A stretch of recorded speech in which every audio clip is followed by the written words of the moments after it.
বিসমিল্লাহির রহমানির রহিম। আমি জাফর সরকার, সাবেক সেনা সদস্য কাতার থেকে। আজকে আমি লাইভটা করব পুরো বাংলাদেশ পুলিশ বাহিনীকে নিয়ে। আপনারা গতকালকেই বিশেষ করে কয়েকজন পুলিশ সদস্যের লাইভ আপনারা দেখেছেন। অনেক পুলিশ সদস্য কান্নাকাটি করেছে এবং অনেক পুলিশ সদস্য এবং লাইভে এসে বলেছে তারা আর কখনো চাকরি করবে না। তাদের কাছে তাদের জীবন এবং তাদের পরিবারটা অনেক বড়। তারা লজ্জায় তারা তাদের পুলিশ লাইন থেকে বেরোতে পারতেছে না। তাদের ভয়ে আছে কখন তাদেরকে মেরে ফেলে। পুলিশের ইউনিফর্ম পরার পরও, তাদের কাছে হাতিয়ার থাকার পরেও তাদেরকে হত্যা করার জন্য মানুষ ঐক্যবদ্ধ হয়ে আছে। তারা এটাই চিন্তা করছে এবং তারা ঊর্ধ্বতন কর্মকর্তাদের দোষারোপ করছে। তাদের নির্দেশে তারা এগুলো করছে এবং ঊর্ধ্বতন কর্মকর্তারা দেশের সাথে বেইমানি করেছে এবং পুলিশ কনস্টেবল জাতীয় যারা আছে তারা দেশের সাথে কখনো বেইমানি করে নাই এবং তারা ঊর্ধ্বতন কর্মকর্তাদের আদেশ পালন করেছে। তো আমরা এখন থেকে আমরা যে পুলিশ ভাইরা যে বক্তব্য দিয়েছে তাদের কথাগুলো আমরা অনেক সিম্পিতি পেয়েছি এবং মনে অনেক কষ্ট পেয়েছি। যে একটা পুরুষ মানুষ কখন কাঁদে, যখন তার মনে অনেক কষ্ট থাকে, নিরুপায় হয়ে থাকে, তখন তারা কিন্তু চোখের পানি ফেলে। তো দু একটা 3-4জন ছেলে ফেসবুকে এসে লাইভে পুলিশ কনস্টেবল ড্রেস পরে তারা এই কথাগুলো বলেছে যে তাদের বিচার আর কেউ না করলেও কনস্টেবলরাই অফিসারদের বিচার করবে। এই অফিসাররাই এই পুলিশ বাহিনীকে নষ্ট করেছে। এই সরকারের দালালি করে তারা দেশের জনগণের উপর গুলি চালিয়েছে, ছাত্রদের উপর গুলি চালিয়েছে। আপনারা জানেন, গতকালকেও দেখেছি রাঙ্গামাটি রাজারি খাগড়াছড়ি আপনাদের ওই যে পুলিশ কনস্টেবলের ইয়েতে আঘাতে মনে করেন পুলিশ এডিশনাল এসপি পালিয়েছে, তাদেরকে মারধর করা হয়েছে। থানা এখন সদস্যদের হাতে, পুলিশ সদস্যদের জিম্মায় এখন থানা চলতেছে। প্রত্যেকটা জায়গায় অফিসাররা সৈনিকের হাতে মার খাচ্ছে, কারণ অফিসাররা বেইমানি করেছে দেশ এবং জনগণের স্বার্থে। আমি পুলিশ বাহিনীকে বলতে চাই, আপনারা যারা বিবেক ছিলেন, এই চাকরিটা যদি পূর্বে ছাড়তেন, এই কথাগুলো যদি আপনারা এই বর্তমানে এই পরিস্থিতি না হওয়ার আগে যদি আপনারা বলতেন, তাহলে আপনাদের জন্য অনেক সুযোগ এবং অনেক সম্মানের থাকতো। এখন তারপরেও আপনারা আমাদের ভাই, পুলিশ বাহিনী, আপনারা আমাদের দেশের সন্তান, আমাদের দেশের ভবিষ্যৎ। কিন্তু এখন থেকে আপনারা ওয়াদা করেন কেউ চাকরি ছাড়া দরকার নাই। এখন চাকরি ছাড়া দরকার নাই। আপনারা এখন থেকে আপনারা সেই দেশের মানুষকে ভালোবাসবেন। আপনাদের বুঝতে হবে যে আপনাদের ডিউটি এবং দায়িত্ব এবং কর্তব্যগুলো কী কী। যখন আপনাদেরকে সরকারের রাষ্ট্রীয় ফান্ড থেকে টাকা পয়সা দিয়ে 6 মাস ট্রেনিং করিয়ে আপনাদের হাতে অস্ত্র দেওয়া হয়, আপনাদের ট্রেনিং প্রাপ্ত করানো হয়, তখন আপনাদের ধৈর্য, শক্তি, সাহস সবগুলাই কিন্তু বৃদ্ধি পায়।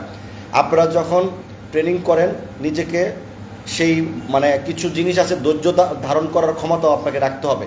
কারণ এটা বাংলাদেশ না, এটা সারা বিশ্বেই পুলিশ বাহিনীর ধৈর্যটাই হচ্ছে মহত্বের গুণ। আপনার দেশের নাগরিক আপনার সাথে ঝগড়া করবে, আপনাকে তুই বললে আপনি তাকে বোঝানোর চেষ্টা করবেন।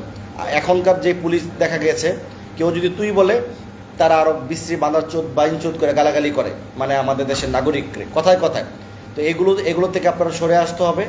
আর আপনারা যদি আপনাদেরকে কেউ আঘাতও করে, আপনারা তাদেরকে বোঝাবেন। এই আঘাতগুলো সহ্য করার মতো ক্ষমতা আপনাদের থাকতে হবে, কারণ আপনারা রাষ্ট্রীয় ফান্ড থেকে টাকা নিচ্ছেন, আপনারা ট্রেনিং প্রাপ্ত লোক।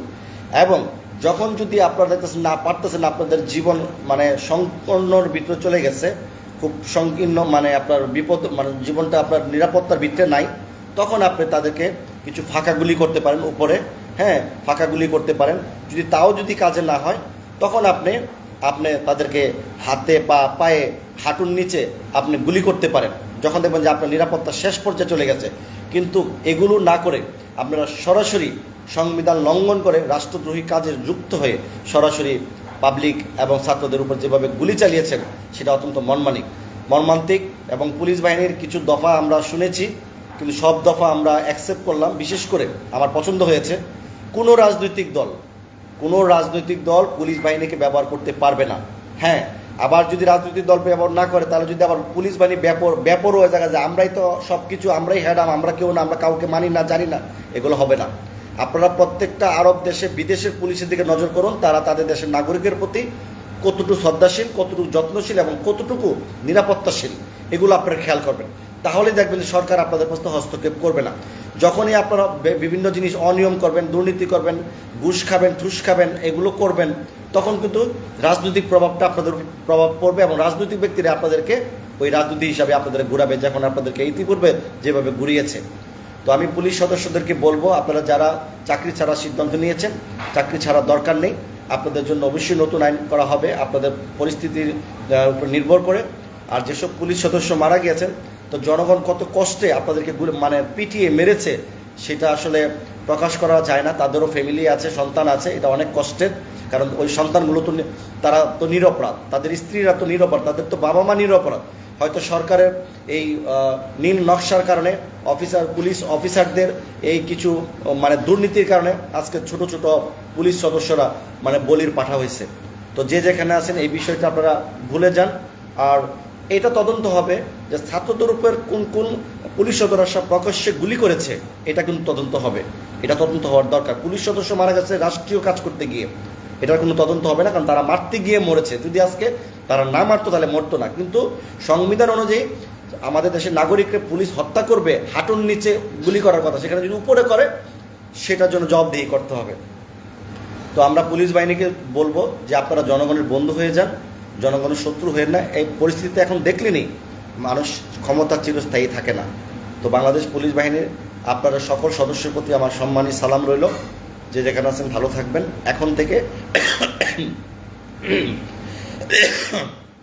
এখন থেকে আপনারা জনগণের জন্য, শুধু জনগণের জন্য কাজ করবেন। যারা ইউনিয়ন পর্যায়ে ফাঁড়িতে আছেন, থানাতে আছেন, জেলাতে আছেন, কোনোদিন কোনো আসামির সাথে খারাপ ব্যবহার করবেন না। আপনারা শুধু মামলার কেসগুলো আপনারা লিখবেন, দুনো পক্ষের কথাগুলো শুনবেন, শোনার পরে সেই কেসগুলো আপনারা কোর্টে পাঠিয়ে দেবেন, বিচার করবে কোর্ট। পুলিশ কিন্তু বিচারক না। আপনারা সেগুলো কেসের আয়ু যারা আছে তারা ইনভেস্টিগেশন করে পাঠাবেন।